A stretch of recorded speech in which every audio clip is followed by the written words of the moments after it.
Yo les raccoons, j'espère que ça va bien. Moi tranquille sur le départ, bientôt les vacances, bientôt la Thaïlande que je pourrai vous montrer à travers mes vidéos, voilà. En attendant, on fait toujours une petite vidéo dans le noir tranquille, dans mon salon, voilà. Donc bienvenue sur la chaîne. Aujourd'hui on va traiter un petit peu de l'évolution de l'art, on va parler de la musique, on va parler de plusieurs choses. Euh, voilà, hein, si vous ne connaissez pas la thématique de la chaîne, ça va être un petit peu voyage, philosophie, investissement, voilà, des réflexions un petit peu diverses. Et puis on va pouvoir partir dans tous les sens puisque ici c'est la chaîne de l'authenticité, c'est-à-dire que voilà, euh, rien n'est prévu, pas de plan de vidéo, voilà, je dis vraiment ce qui me passe par la tête et je développe des réflexions. Voilà. Donc pour ceux qui me connaissent pas, c'est-à-dire à peu près tout le monde sur cette chaîne, moi je suis DJ, voilà. Donc c'est mon travail, voilà. Je suis DJ professionnel, c'est mon boulot. Et je pense que c'est important aussi de pouvoir faire véhiculer et de faire prendre conscience aux gens la vision que j'ai moi aujourd'hui de la nuit, des comportements que les gens peuvent avoir avec la musique, le comportement des gens vis-à-vis de l'art, leur intérêt qu'ils ont par rapport à ça, de voir un petit peu l'évolution également. Voilà. Donc moi, il faut savoir que je suis dans une niche qui est la musique électronique. Donc j'ai commencé par faire des trucs un peu commerciaux entre guillemets, sans tomber dans vraiment les clichés du commercial trop bof. Même quoi que ça m'est déjà arrivé. Ça m'est déjà arrivé parce que pour bouffer au début, ben, pas trop le choix. Enfin, j'avais pas trop le choix.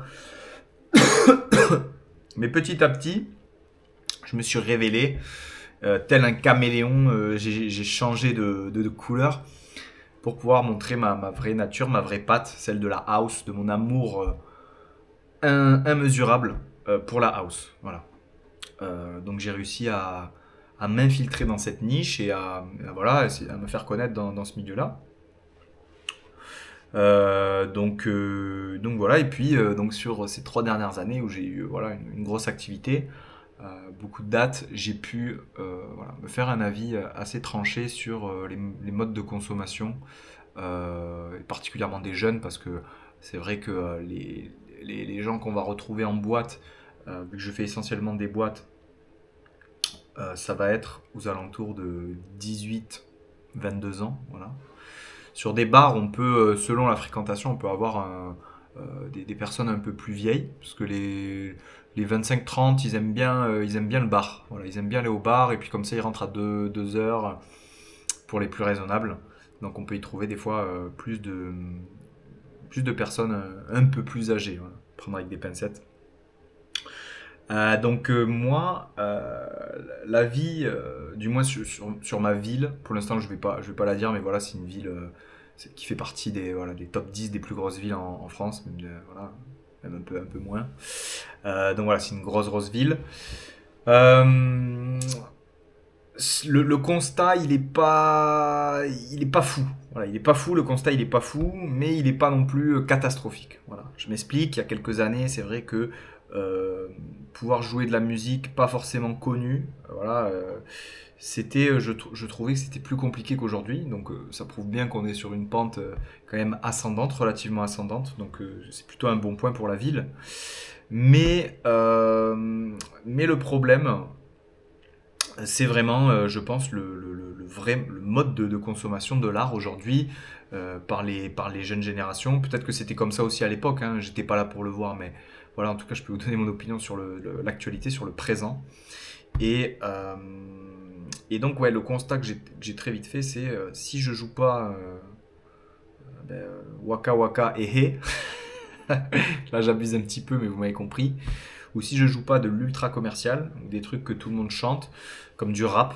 Ça, malheureusement, j'ai rien contre le rap, mais le rap moderne, je suis vraiment, vraiment pas fan. Voilà, je suis vraiment pas fan. Il n'y a pas de style dominant, c'est-à-dire que le rap ne vaut pas plus que la house. Euh, voilà, c'est un point de vue neutre qu'il faut adopter au vu de la musique, bien que on peut se permettre des fois de dévier un petit peu d'opinion quand ben, il y a derrière de la musique qui va créer des sociétés de cassos. Voilà.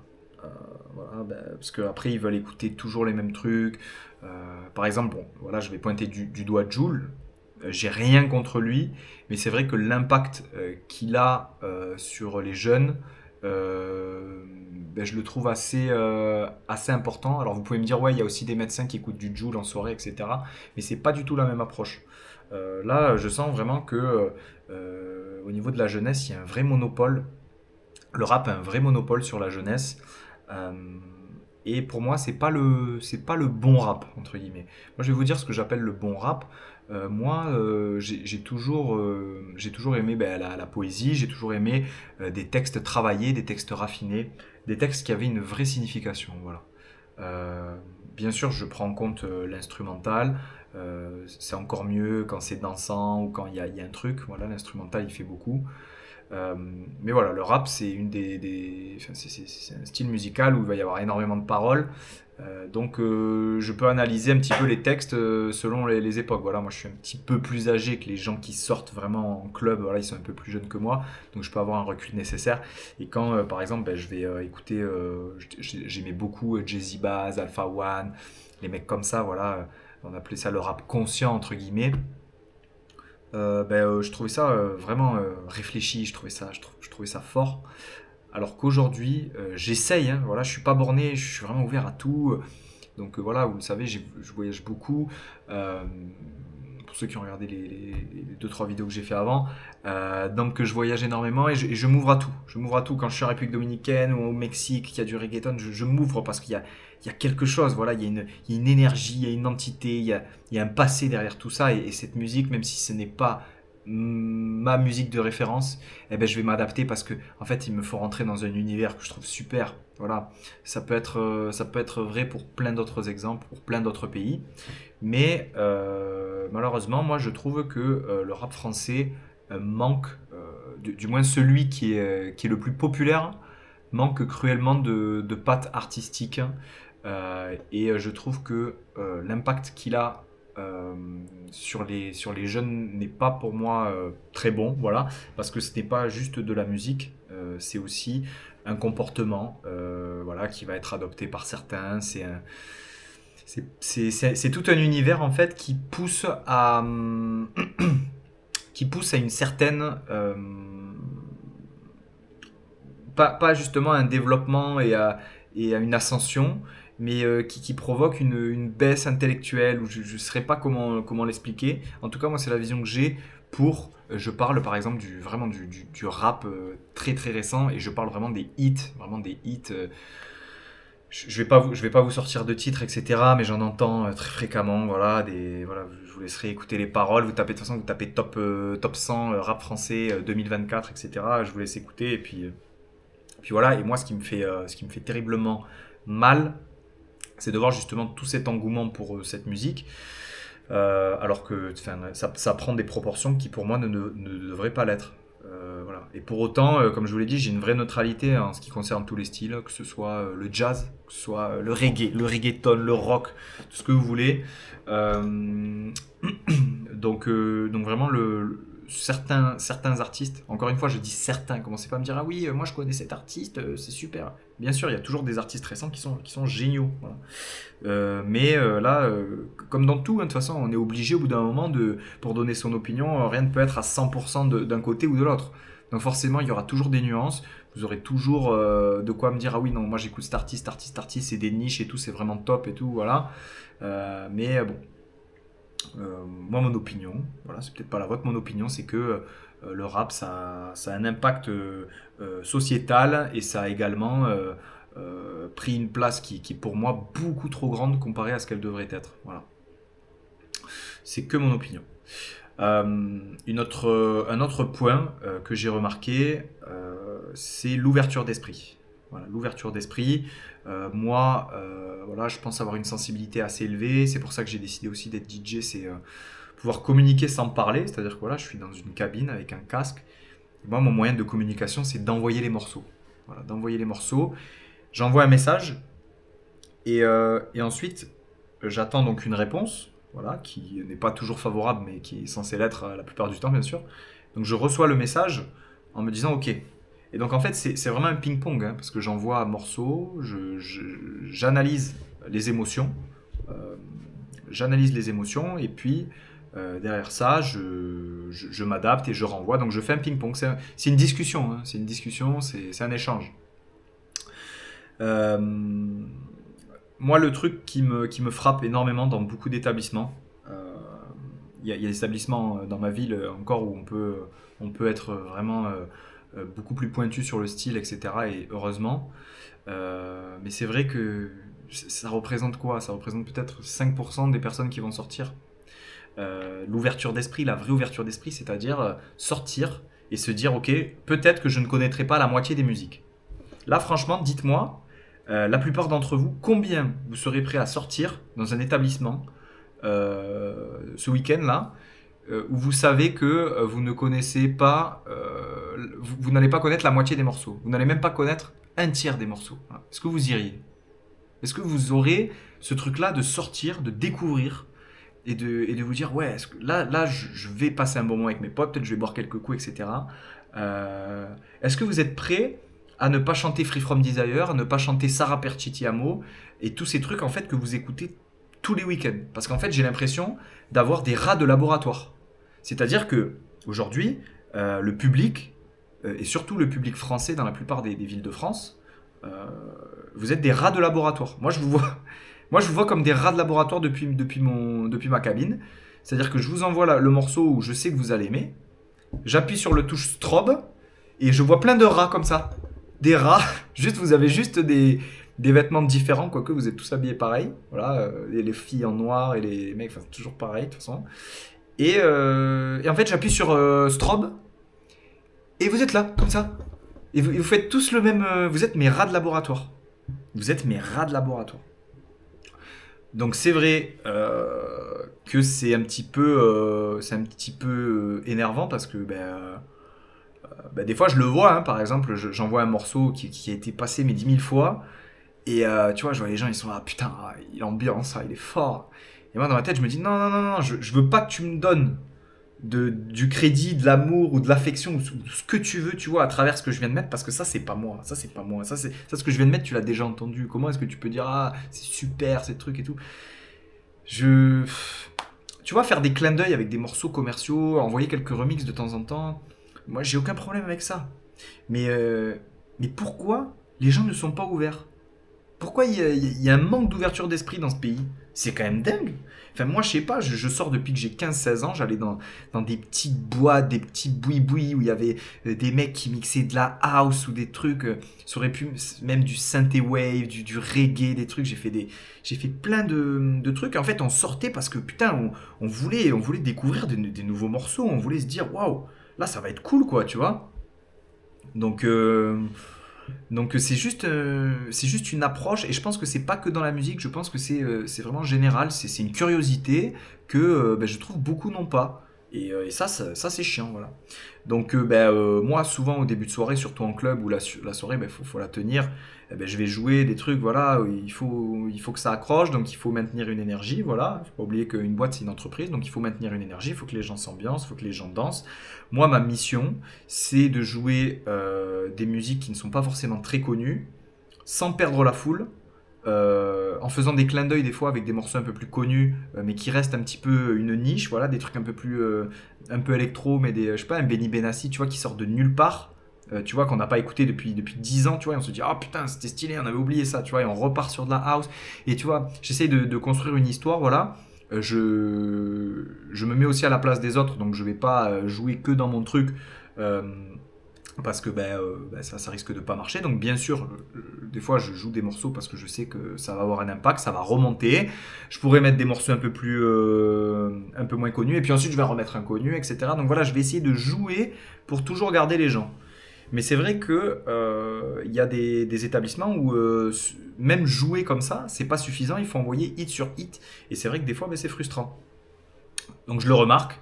Moi, je le remarque au niveau de la consommation. Donc, mettons, au bout de, je sais pas, de 2 heures à 4 heures, je vais envoyer vraiment plein de morceaux commerciaux, entre guillemets, mais des trucs un peu quali, voilà, des remixes Afro House, de Drake, voilà, que dans cet univers-là pour que les gens connaissent les paroles. Et puis je le vois à partir de 4h, 4h30, quand je m'accorde du crédit pour m'ouvrir musicalement, eh ben, les gens ils se barrent. Les gens ils se barrent. En fait, j'ai l'impression que les gens, en fait, ils ont tiré leur coup. Et ensuite ils disent, oh vas-y, on se casse, on se casse. Voilà, on a eu notre truc, maintenant on se barre, tu vois. Et, euh, et ça, mais ça, c'est vraiment chiant, tu vois. Même, tu vois, quand je vais faire ma transition entre deux morceaux, et qu'il va y avoir, je sais pas, juste, tu sais, des kicks, juste, tu sais, là, pouf, pouf, pouf, sans de mélodie ou quoi, il va y avoir juste 4 ou 5 kicks. Je vois les gens, ils s'arrêtent. Ça m'arrive des fois de voir ça. Des fois, les gens, ils s'arrêtent comme ça. Quand il y a plus de mélodie, genre, comme si, genre, ah, ils dansent, et là, juste 4 secondes, il y a 4 secondes de kick, sec, comme ça, tu vois, pour passer à un autre morceau. Et là, on arrête de danser. Et je me dis, attendez, mais les gars, mais vous avez fumé ou quoi? Vous avez fumé complet. Genre, en fait, c'est de la consommation jetable. C'est de la fast music, c'est du fast food. En fait, aujourd'hui, la musique, c'est devenu un petit peu l'image de TikTok, Instagram, de tout ce que tu veux, de la société actuelle, c'est-à-dire trop vite. Trop vite, trop vite. Il faut tout mixer en 1 minute 30, il faut faire du TikTok. Moi, je suis pas un DJ TikTok. Moi, je suis pas un DJ, moi, je suis un artiste. J'ai ça dans le ventre, j'ai ça dans les tripes. Je suis pas là pour faire 20 secondes par-ci, truc. Ah ouais, non, non. Donc moi, ça me frustre. J'ai l'impression, franchement, je vous jure, je l'avais dit à la barmaid l'autre jour. J'ai dit là, j'ai l'impression de m'être fait violer en fait. Je me suis fait violer. C'est-à-dire que j'ai envoyé, j'ai tout donné comme ça. Tu vois, j'ai donné parce que je sais ce qu'ils aiment. Donc je leur donne, je leur donne, je leur donne. Et à un moment, j'essaie juste de leur apporter un semblant d'ouverture d'esprit. Et pouf! Ah ouais, c'est nul. Pourquoi c'est nul? Ah, parce qu'on connaît pas. Ah ouais, ok mec, ok. Super, super. Et c'est pour ça que, tu vois, quand t'as des commentaires comme ça, enfin, je pense que si je voulais être le meilleur DJ en mode, tu sais, enfin, quand je dis le meilleur DJ, c'est en gros avoir le plus de validation, de la part d'un plus grand nombre, eh ben je ferais de la musique commerciale populaire, voilà. J'adapterais que des remixes, que des trucs et tout, et là, ouais, les gens ils se diraient, ah ouais, c'est sympa ce que tu fais et tout, voilà. Euh, Bien sûr, il y a des gens qui adorent ce que je fais dans mon style musical, mais pour autant, quelqu'un qui va se diriger vers une niche, eh ben, il va se fermer. Et pourtant, pourtant c'est lui le meilleur, tu vois. D'après moi, tu vois, je vois des DJ, pour moi, vous allez me dire, c'est subjectif. Mais pour moi, non, c'est pas subjectif. Parce que, en fin de compte, de la musique de surface, tout le monde peut le faire. Moi, je vous apprends à mixer, hein. Ah, je vous apprends à mixer, je vous file une clé USB avec les morceaux analysés, je vous les trie par année, 80, 90, 2000, 2010, Electro House, truc, reggaeton. Ah, je vous fais un truc, un packaging, ah, vous allez être les meilleurs DJ, hein. Ah, super, hein. Ah, il est bon le DJ, on a bien dansé, c'était cool. J'ai rien contre ça. J'ai rien contre ça. Vous allez faire le boulot, ça va être très bien. Mais pour moi, on n'est pas DJ comme ça par défaut. On n'est pas DJ pour faire enfin, on n'est pas DJ pour faire danser les gens. Bien sûr que si. Mais pour moi, on doit donner quelque chose qui est à l'intérieur de nous. On ne doit pas uniquement vivre à travers les artistes de renommée internationale. On doit pouvoir extraire quelque chose de nos tripes, quoi. Se dire, putain, voilà ce que c'est mon identité. Voilà ce qui m'anime, ce qui me fait vibrer, ce qui me fait frissonner. Tu vois? Donc pour moi, la musique commerciale, je n'ai rien contre ça. Il y a des morceaux commerciaux que j'adore. Le Peggy Goo, le Nananana, au début, moi, je l'ai adoré. Je l'ai adoré, c'est très très cool. Il y a même des artistes comme les Drake, comme les Beyoncé, etc., qui commencent à mettre un peu de house, qui commencent à ouvrir un peu à ça. On sait que la house aujourd'hui c'est une musique très populaire dans les endroits les plus guindés, Ibiza, à Phuket, à Bangkok, ou ce que tu veux.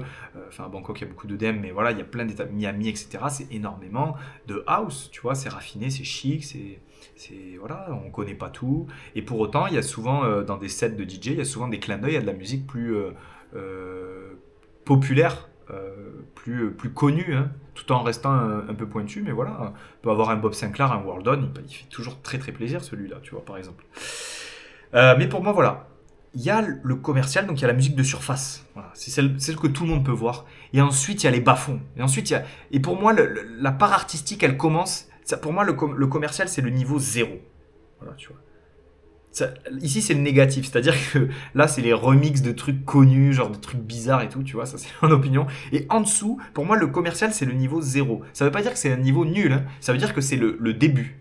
Pour moi la musique commence au commercial. Et ensuite, on peut commencer à creuser, on peut commencer à aller dans des profondeurs, on peut essayer d'aller, d'aller faire ressentir des choses un peu plus puissantes, un peu plus fortes, voilà. Se faire découvrir aux autres.